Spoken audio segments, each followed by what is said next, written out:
Kerala Congress parliamentary party യോഗം ഉടൻ ചേരും. യോഗത്തിന് ശേഷമായിരിക്കും ഔദ്യോഗിക സ്ഥാനാർത്ഥി പ്രഖ്യാപനം. മന്ത്രി റോഷി അഗസ്റ്റിന്റെ ഔദ്യോഗിക വസതിയിലാണ് യോഗം ചേരുക.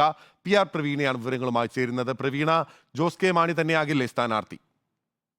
ജോസ് കെ മാണി തന്നെയാണ് സ്ഥാനാർത്ഥി. പക്ഷേ പാർട്ടിയുടെ നടപടിക്രമങ്ങളുണ്ട്. സ്ഥാനാർത്ഥിയെ പ്രഖ്യാപിക്കുന്നവരടക്കം പാർലമെന്ററി പാർട്ടി യോഗം ചേർന്ന് തീരുമാനം പ്രഖ്യാപിക്കുക എന്നുള്ളതാണ്. അതനുസരിച്ചാണ് ഇപ്പോൾ തിരുവനന്തപുരത്ത് തന്നെയുള്ള നേതാക്കൾ എല്ലാവരും കൂടി ചേർന്ന് റോഷി അഗസ്റ്റിന്റെ തിരുവനന്തപുരത്തെ ഔദ്യോഗിക വസതിയിൽ പാർലമെന്ററി പാർട്ടി യോഗം ചേർന്നുകൊണ്ടിരിക്കുകയാണ്. അല്പസമയത്തിനകം തന്നെ ഔദ്യോഗിക പ്രഖ്യാപനം വരും.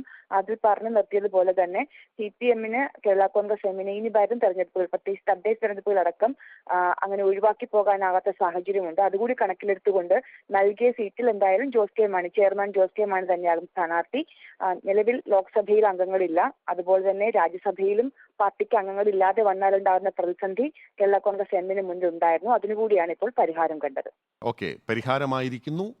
ജോസ് കെ മാണി സ്ഥാനാർത്ഥിയാകും. അല്പസമയത്തിനോടകം തന്നെ ഔദ്യോഗിക പ്രഖ്യാപനം കേരള കോൺഗ്രസിന്റെ പാർലമെന്ററി പാർട്ടി യോഗത്തിന് ശേഷം മന്ത്രി റോഷി അഗസ്റ്റിന്റെ വീട്ടിൽ വെച്ച് നടത്തുന്നതായിരിക്കും.